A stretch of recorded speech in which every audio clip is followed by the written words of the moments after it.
জুলাই আন্দোলনে যখন উত্তাল দেশ, বিক্ষোভ দমনে রাজপথে আইন শৃঙ্খলা বাহিনী, তেমনই এক সময়ে রাজাকার প্রশ্নে তৎকালীন প্রধানমন্ত্রীর এক মন্তব্যে ফুঁসে ওঠে বিশ্ববিদ্যালয় ক্যাম্পাস। মুক্তিযোদ্ধাদের নাতিপুতিরাও পাবে না, তাহলে কি রাজাকারের নাতিপুতিরা পাবে? তবে শেখ হাসিনা ও আসাদুজ্জামান খান কামালের জন্য রাষ্ট্রনিযুক্ত আইনজীবী বলছেন, সাবেক প্রধানমন্ত্রী আন্দোলনকারীদের রাজাকার বলেননি।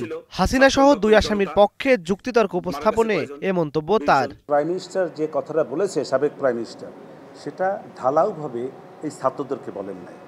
এই ছাত্রদের মধ্যেও যদি কেউ থেকে থাকেন তাদেরকে বলেছে উনি। কিন্তু আমি এটাও বলেছি যে মুক্তিযুদ্ধের কোঠাটাকে সমন্বয় করা, কমিয়ে আনা, এই সদিচ্ছা তার ছিল, কিন্তু সেই সদিচ্ছার প্রতিফলন করতে এই আন্দোলনকারীরা দেয় নাই। এই যে দেয় নাই, এটা একটি আজকের যে তাদের যে ডিজাইন, এই ডিজাইনের একটি অংশ ছিল। ভুল অভিযোগ ও উপযুক্ত সাক্ষী না থাকায় মানবতা বিরোধী অপরাধের এই মামলা থেকে শেখ হাসিনা খালাস পাবেন বলেও প্রত্যাশা আসামি পক্ষের আইনজীবীর। সাবেক প্রধানমন্ত্রী শেখ হাসিনা একজন নিরপরাধ ব্যক্তি এবং তার বিরুদ্ধে যে সমস্ত চার্জ আনিত হয়েছে সেই চার্জগুলি সঠিক নয় এবং সাক্ষ্য প্রমাণেও তা প্রমাণ করতে সক্ষম হন নাই।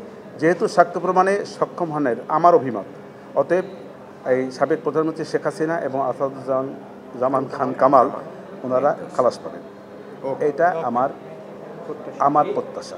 আন্তর্জাতিক অপরাধ ট্রাইব্যুনাল আইনের সীমাবদ্ধতার কথা তুলে ধরে আইনজীবী বলেন, এমন আইনে বিচার হবে প্রশ্নবিদ্ধ। যে আইনটি এমন একটি আইন, যে আইনটায় হাত পা বেঁধে নদীতে ফেলে দেওয়ার মতো, ফেলে দিয়ে বলা হয় তুমি সাঁতার কাটো। ইমন মাহমুদ, স্টার নিউজ, ঢাকা।